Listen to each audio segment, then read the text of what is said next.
اعوذ باللہ من الشیطان الرجیم بسم اللہ الرحمن الرحیم السلام علیکم ورحمۃ اللہ وبرکاتہ۔ ہجرت کے بعد گویا اسلام برابر ترقی کرتا رہا اور ہر محاذ پر کفار کے مقابلے میں مسلمانوں کو فتوحات بھی حاصل ہوتی رہی، اور کفار اپنی چالوں میں ناکام و نامراد بھی ہوتے رہے، مگر پھر بھی کفار برابر اسلام کی بے خونی میں مصروف ہی رہے، اور یہ آس لگائے ہوئے بیٹھے تھے کہ کسی نہ کسی دن ضرور اسلام مٹ جائے گا اور پھر عرب میں بت پرستی کا دوبارہ چرچا ہو کر رہے گا۔ کفار اپنی اسی مذموم امید کی بنا پر برابر اپنی اسلام دشمن سکیموں میں لگے رہے اور طرح طرح کے فتنے بھی برپا کرتے رہے، مگر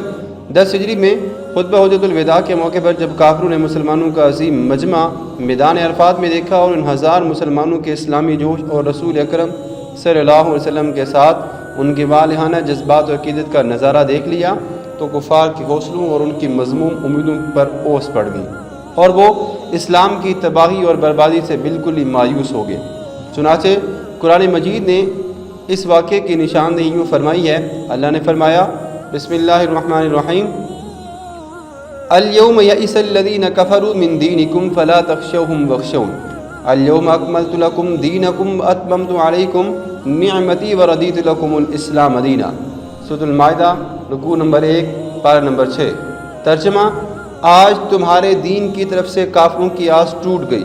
تو ان سے مت ڈرو اور مجھ سے ڈرو، میں نے آج تمہارے لیے تمہارا دین مکمل کر دیا اور تم پر اپنی نعمت بھی مکمل کر دی اور تمہارے لیے دین اسلام کو پسند کیا۔ روایت میں آتا ہے کہ ایک یہودی نے حضرت عمر فاروق رضی اللہ تعالیٰ عنہ سے کہا کہ تمہاری کتاب میں ایک ایسی آیت بھی ہے کہ اگر ہم یہودیوں پر ایسی آیت نازل ہوتی تو ہم لوگ اس دن کو عید کا دن بنا لیتے۔ تو آپ نے فرمایا کہ ایسی کون سی آیت ہے؟ تو اس نے کہا، الیوم اکملت لکم دینکم، سورۃ المائدہ والی آیت۔ عمر فاروق رضی اللہ تعالیٰ نے فرمایا کہ جس دن اور جس جگہ اور جس وقت یہ آیت نازل ہوئی ہم اس کو اچھی طرح جانتے پہچانتے ہیں۔ وہ جمعہ کا دن تھا، میدان عرفات کا میدان تھا، اور حضور اکرم صلی اللہ علیہ وسلم عصر کے بعد خطبہ ارشاد فرما رہے تھے، تب یہ آیت مبارکہ نازل ہوئی۔ آپ کا مطلب یہ تھا کہ اس آیت کے نزول کے دن تو ہماری 2 عیدیں تھیں، ایک تو عرفہ کا دن، یہ بھی ہماری عید کا دن ہے، اور دوسرے جمعہ کا دن، یہ بھی ہماری عید کا ہی دن ہے، اس لیے اب الگ سے ہم کو عید منانے کی کوئی ضرورت ہی نہیں۔ یہ بھی روایت میں آتا ہے کہ اس آیت کے نزول کے بعد حضرت عمر فاروق رضی اللہ تعالیٰ عنہ رونے لگے، تو حضور نبی کریم صلی اللہ علیہ وسلم نے دریافت فرمایا کہ اے عمر تم روتے کیوں ہو؟ تو آپ نے عرض کیا، یا رسول اللہ صلی اللہ علیہ وسلم، ہمارا دین روز بروز بڑھتا جا رہا ہے، لیکن اب جب کہ یہ دین کامل ہو گیا ہے تو یہ قاعدہ ہے کہ ہر کمال را زوال، کہ جو چیز اپنے کمال کو پہنچ جاتی ہے وہ گھٹنا شروع ہو جاتی ہے۔ پھر آیت مبارکہ سے وفات نبی صلی اللہ علیہ وسلم کی طرف بھی اشارہ مل رہا ہے، کیونکہ حضور نبی کریم صلی اللہ علیہ وسلم دین کو کامل کرنے کے لیے ہی دنیا میں تشریف لائے تھے۔ جب دین کامل ہو چکا تو ظاہر ہے کہ اب حضور صلی اللہ علیہ وسلم اس دنیا میں رہنا پسند نہیں فرمائیں گے۔